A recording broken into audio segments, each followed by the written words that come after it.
Hi guys, and welcome to a recent reads for me.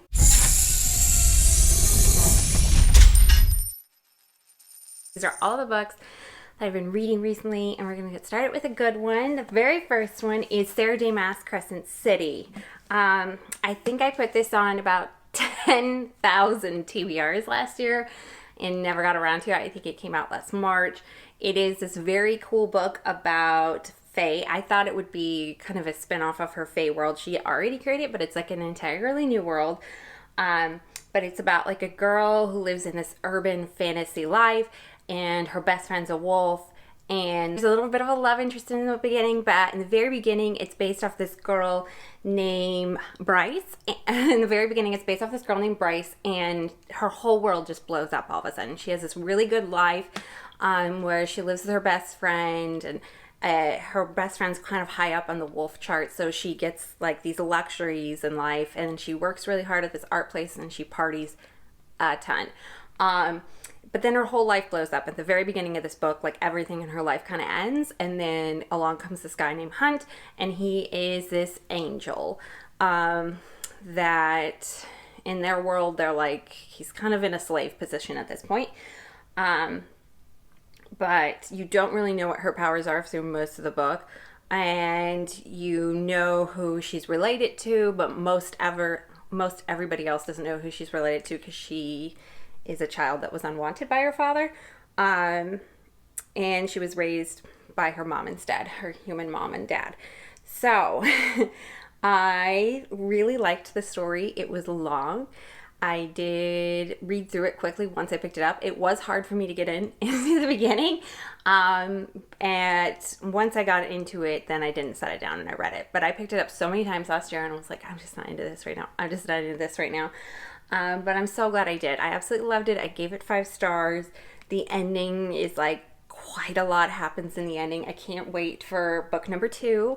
And it's just, I love this fantasy. I think I just read a Sarah J. Maas book too that I really, really enjoyed as well, which has to do with her other Fae series, but we won't go into that. But I really like this one. Can't wait for book number 2.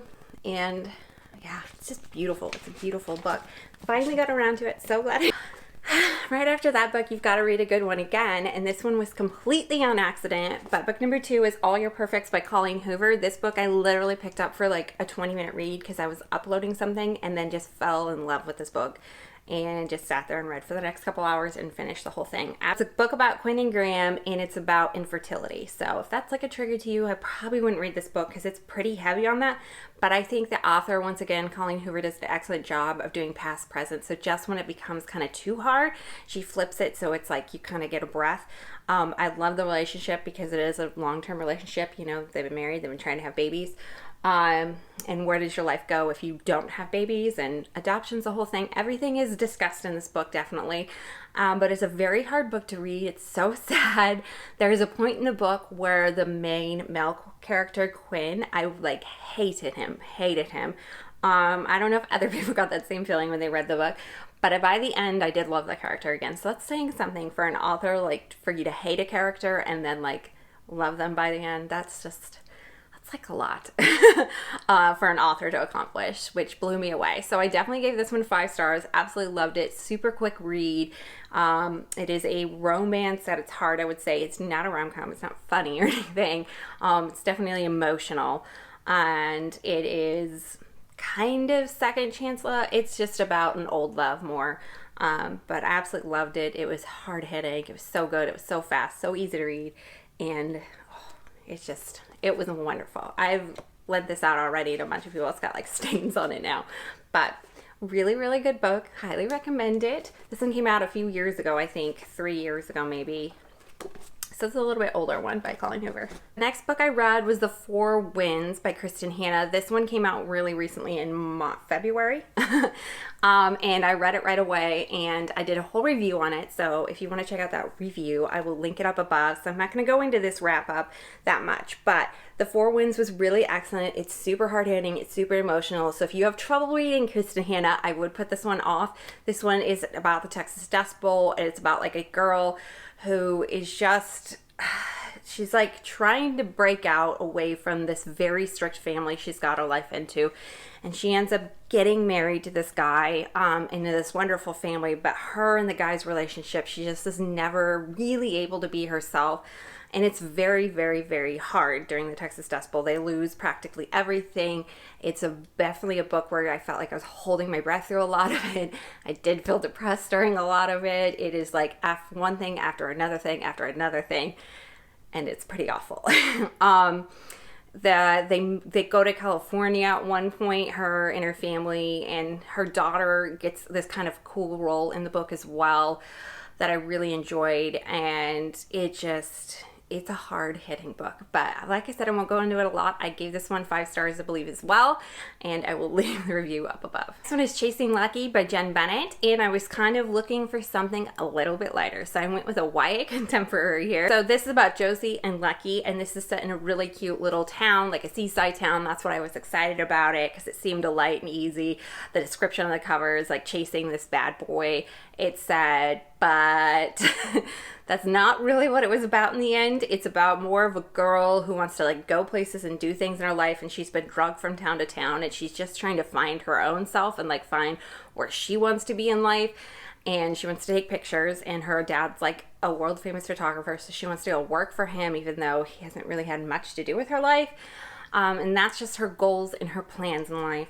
And Lucky comes in as the bad boy, and he's not much of a bad boy, I don't think. Kind of misunderstood young man more, and blamed for things that he didn't necessarily do.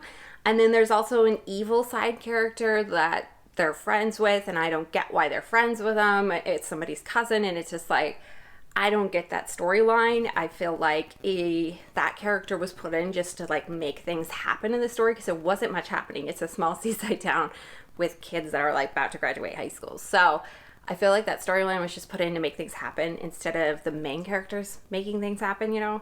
It was like things being done to them. So I didn't really enjoy the story that much in the end. I didn't love it, but Jenn Bennett, I've liked a lot of her other YA contemporaries. This one just wasn't for me in the end. I didn't really feel like the main character was chasing him. I didn't really feel like I liked him together all that much in the end, as far as the romance goes. And there's just not much happened, but then things happened. You know what I mean? It felt like the story wasn't going forward. It was just because things were being done to them. I don't know. I didn't feel like that much was happening a lot of the time. Let's move on to the next book. Heir by Heather Cox. And this one came out a while ago, and I read the first one and already reviewed it, and it is like, I didn't know at the time, but it was basically a retelling of the Kate Middleton and Prince William story. And so I thought the collection together was really cute and really well done. There is a lot of mischief to get into. It does span a lot of time, I think I said in the first book.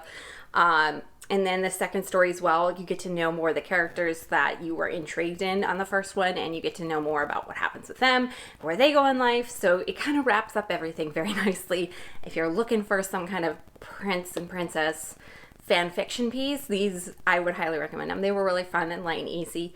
I gave it 3 stars. It was just middle of the road for me. I didn't absolutely love the characters or anything. It was just such a fun, easy book, and I kind of knew where everything was going because it's kind of loosely based off their lives.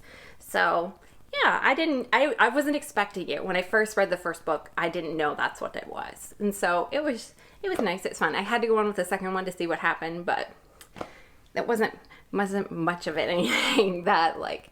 This book I have out on Lent, and it is Firefly Lane by Kristin Hannah. So the second Kristin Hannah in this recent reads.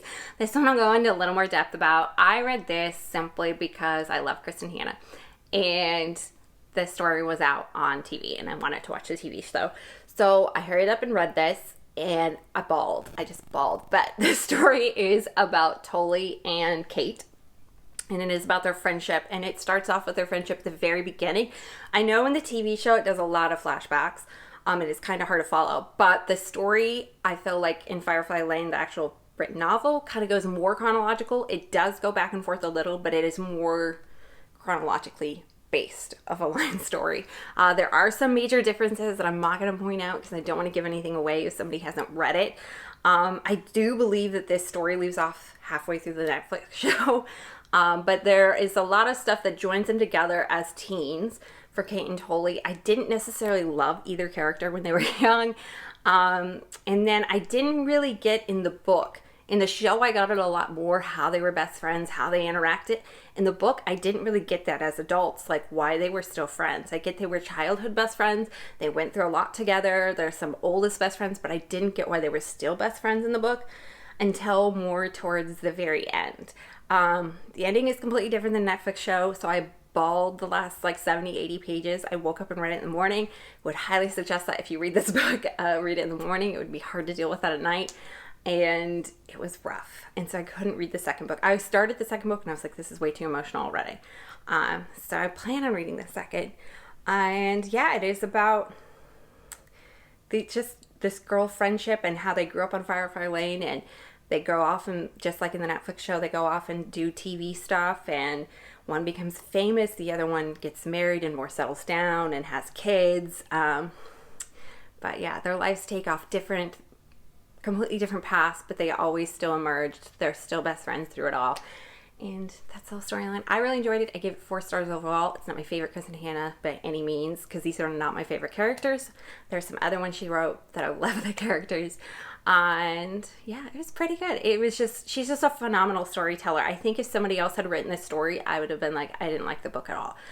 But she's good at storytelling, which always grips me and makes me love the book, even if I don't like the characters. But usually I am a character like snob, and I'm always about the characters. So let's move on to the next book. The last one is How to Fail at Flirting by Denise Williams. I think this came out at the very end of last year in 2020, and it had this gorgeous cover, and I heard some good reviews on it on here on YouTube, so I was excited to pick it up. It was described to me as a rom-com, and I was thinking it was like a girl who, like, from the title, How to Fail at Flirting, I thought there would be a lot of mishaps, that she would be bad at flirting.